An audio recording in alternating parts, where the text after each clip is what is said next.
ഷിരൂരിൽ മണ്ണിടിഞ്ഞ് കാണാതായ അർജുൻ ഉൾപ്പെടെയുള്ളവർക്കായുള്ള തിരച്ചിലിനായി ഡ്രഡ്ജർ ഗംഗാവലി പുഴയിലേക്ക് എത്തിക്കുന്നു. ഡ്രഡ്ജർ വഹിച്ചുകൊണ്ടുള്ള ടഗ് ബോട്ട് മഞ്ചുഗണി അഴിമുഖത്തിന് സമീപത്തെത്തി. ഷിരൂരിൽ നാവികസേനയുടെ പരിശോധന പുരോഗമിക്കുകയാണ്. വിവരങ്ങളുമായി കോഴിക്കോട് നിന്ന് ഗോകുൽ ചേരുന്നത്. ഗോകുൽ, ഡ്രഡ്ജർ എത്തുന്നു എന്നുള്ള ആശ്വാസകരമായ ഒരു വാർത്തയുണ്ട്. മാത്രമല്ല, നാവികസേനയുടെ പരിശോധന ഇപ്പോൾ ഷിരൂരിൽ പുരോഗമിക്കുകയുമാണ്. നമുക്ക് ഇതുമായി ബന്ധപ്പെട്ട് ലഭിക്കുന്ന ഏറ്റവും പുതിയ വിവരങ്ങൾ എന്തൊക്കെയാണ്?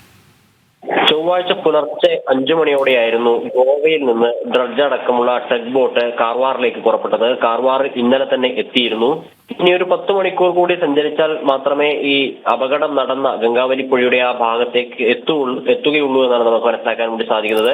ഈ 10 മണിക്കൂർ യാത്രക്കിടയിൽ 2 പാലങ്ങൾ കടക്കേണ്ടതുണ്ട്. 20 മീറ്ററിലധികം നീളവും 12 മീറ്ററിലധികം വീതിയുമുള്ള ഈ ഡ്രഡ്ജർ ഉൾപ്പെടുന്ന ടഗ്വാറിന് ഈ പാലം കടക്കണമെങ്കിൽ ചെറിയൊരു പ്രതിസന്ധി ഉണ്ടാവാൻ സാധ്യതയുണ്ട് എന്ന് തന്നെയാണ് അവിടെ നിന്ന് ലഭിക്കുന്ന വിവരങ്ങൾ. അതുകൊണ്ട് വേലി ഇറക്ക സമയത്തായിരിക്കും, തിരമാലകൾ ഇല്ലാത്ത സമയത്തായിരിക്കും ഈ പാലത്തിനടിയിൽ കൂടി ഡ്രഡ്ജർ ഉൾപ്പെടെയുള്ള സംവിധാനങ്ങൾ അങ്ങോട്ടേക്ക് കൊണ്ടുപോവുക. അതിനാൽ തന്നെ ഒരു 10 മണിക്കൂറോളം ഇനിയും എടുക്കുമെന്നാണ് മനസ്സിലാക്കാൻ വേണ്ടി സാധിക്കുന്നത്. അവിടെ എത്തിക്കഴിഞ്ഞാൽ ഈ സോണാർ പരിശോധനയിൽ ലോഹഭാഗം കണ്ടെത്തിയ ഭാഗത്തായിരിക്കും ആദ്യ പരിശോധന നടത്തുക എന്നും വിവരങ്ങൾ ലഭ്യമാകുന്നു. ഈ കാർവാറിൽ ഉത്തര കന്നഡ ജില്ലാ ഭരണകൂടത്തിന്റെ നേതൃത്വത്തിലുള്ള യോഗം ചേർന്നിരുന്നു. ആ യോഗത്തിലാണ് ആദ്യം ഈ സോണാർ പരിശോധനയിൽ ലോഹത്തിന്റെ ഭാഗം കണ്ടെത്തിയ പ്രദേശത്തായിരിക്കണം തിരച്ചിൽ നടത്തേണ്ടത് എന്ന തീരുമാനത്തിലേക്ക് എത്തിയത്.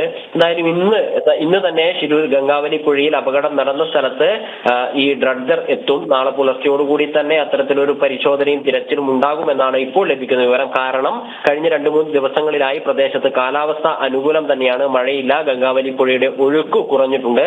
അതിനാൽ തന്നെ ഈ രീതിയിൽ കാലാവസ്ഥ തുടരുകയാണെങ്കിൽ നാളെയോടുകൂടി തന്നെ പരിശോധന ആരംഭിക്കാൻ സാധിക്കുമെന്നാണ് ഇപ്പോൾ ലഭിക്കുന്ന വിവരം. ലക്ഷ്മി.